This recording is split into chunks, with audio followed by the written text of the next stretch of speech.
Olá, pessoal. Aqui é a professora Andréia de Geografia, do canal Mundo do Professor. E hoje vamos fazer a explicação e correção da semana 2 do PET 2 de Geografia. E antes de darmos início, só peço que vocês deixem o like e se inscrevam no canal. Vamos lá! A unidade temática, conexões e escalas. O objeto de conhecimento é a divisão do mundo em Ocidente e Oriente.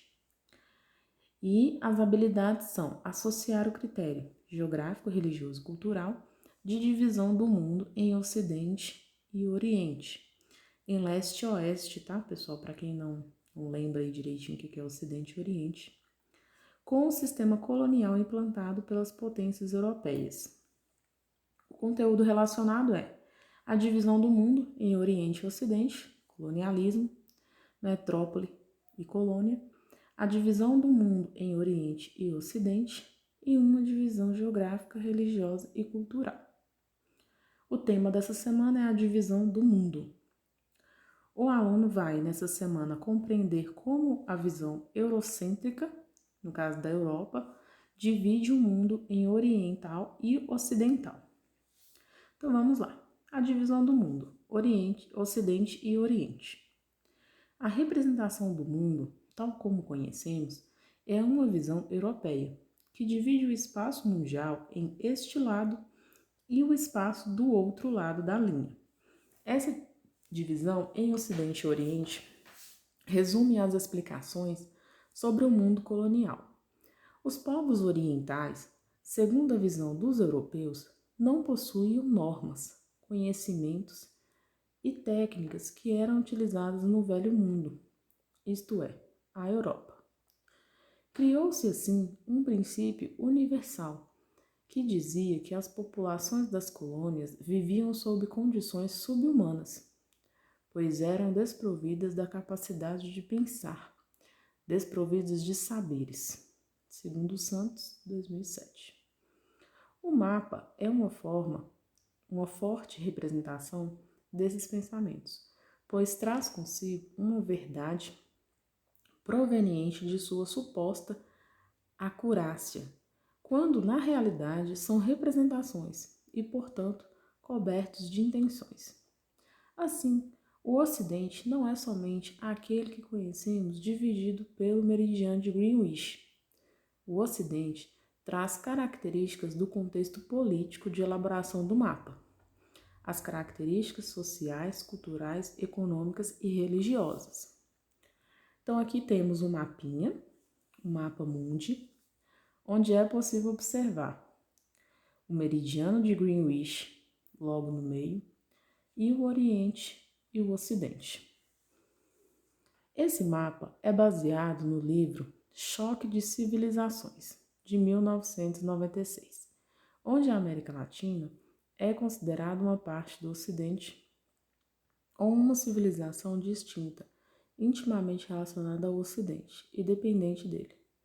O mundo ocidental, Estados Unidos, Canadá, Austrália e a maior parte da União Europeia, foram predominantemente influenciados pela civilização greco-romana e pelo cristianismo, além de moldados por intensa imigração e colonização europeia. Então, para saber mais, tem aqui a indicação de um vídeo e de um texto também. Vamos para as atividades. Número 1. Com base no que estudamos, cite aspectos que expressem uma conotação eurocentrista em seu cotidiano. Então, o que você consegue observar que pode ter de eurocentrismo dentro do seu cotidiano, do seu dia a dia? Então, a resposta poderia ser, né? O eurocentrismo é uma visão de mundo que tende a colocar a Europa como elemento fundamental. No cotidiano, podemos observar a influência da cultura, seu povo, suas línguas, etc. Então, a gente pode observar roupas que talvez você olhe mais no sentido europeu, com mulheres, né, da Europa, com marcas. Então, isso pode influenciar línguas, músicas, o povo, a cultura de lá. Então, isso tudo influencia de uma forma ou de outra no seu dia a dia. Número 2. A fronteira entre Oriente e Ocidente é caracterizado apenas por fronteiras baseadas em fronteiras equidistantes, como o meridiano de Greenwich. Justifique sua resposta. Então, tais divisões, elas possuem o objetivo de facilitar a compreensão das informações requeridas e de partes específicas do espaço geográfico, impedindo que haja generalizações de dados. Então, isso aí é claro que a gente não consegue ver essa linha do meridiano de Greenwich, mas é um marco, é uma forma de divisão. Eles conseguiram organizar de uma forma que fosse feita essa divisão entre ocidental e oriental. Número 3. No início do século XXI, a Rússia e a China se constituíram enquanto polos no Oriente. Que fatores favoreceram para essa ascensão? Então, a resposta seria: a Rússia está mais atuante no cenário político-militar internacional e vem trabalhando para reduzir a influência do Ocidente nos territórios próximos ao seu. E em relação à ascensão da China, especialistas em relações internacionais entendem que o país compete com os Estados Unidos não apenas no aspecto econômico, mas ele também compete na parte da esfera geopolítica mundial. Então, isso faz com que eles tenham uma certa ascensão, um crescimento para tentar competir com os Estados Unidos. Número 4. Considerando elementos da divisão entre o Ocidente e o Oriente, analise as afirmativas e assinale com V para verdadeiro ou F para falso. Letra A. A dualidade entre Ocidente e Oriente corresponde apenas à divisão de hemisférios do planeta. Não, não é falso, né, gente? Essa dualidade, essa divisão tem as questões políticas também, econômicas, sociais, culturais, então não é só uma questão de dividir hemisférios. A letra B. Além de proporções fronteiriças, a dualidade entre Ocidente e Oriente está demarcada por elementos culturais, sociais e financeiros. Verdadeiro, né? É o que eu estava falando na primeira opção. A letra C. A ascensão dos Estados Unidos enquanto polo de referência no mundo ocidental mantém relação com o fato de sua colonização ter ocorrido pela Inglaterra. É falso. Realmente aconteceu a colonização pela Inglaterra, mas não foi o que impulsionou essa ascensão dos Estados Unidos. Pelo contrário, os Estados Unidos passaram por problemas, por guerras, mas conseguiu principalmente após a Primeira Guerra Mundial.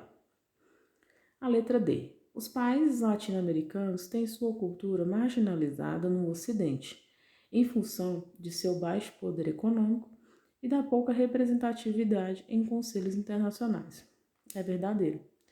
Infelizmente, os países latino-americanos, nós estamos incluídos nisso, ela tem sim, né, essa cultura marginalizada, eles têm mais problemas econômicos, são subdesenvolvidos, então, infelizmente, eles são vistos não tão com bons olhos, né, como os países do norte, que são desenvolvidos. Número 5. Observe o mapa a seguir, que apresenta a divisão do mundo em países ocidentais e orientais. O mapa mundi, né, com destaque em azul para os países ocidentais. Então, como a gente já até havia falado, né, esses países têm essa divisão não só com base em leste e oeste. Não é só uma divisão do mundo, mas sim pensando em questões econômicas, culturais. Então, vem a pergunta, né? A divisão dos países retratada no mapa está baseada na letra C, na influência da Europa e dos Estados Unidos, que só incide no Ocidente. Então, né, predominantemente no Ocidente que tem essa incidência, essa influência da Europa. Então, pessoal, é isso, são só 5 questões. Eu agradeço a participação de todos aqui nesse vídeo, espero que vocês consigam fazer todas as atividades. Agradeço mais uma vez, peço que se inscrevam no canal e deixem um like aqui no vídeo. E ativem o sininho também para receber as nossas notificações. Um grande abraço e até mais!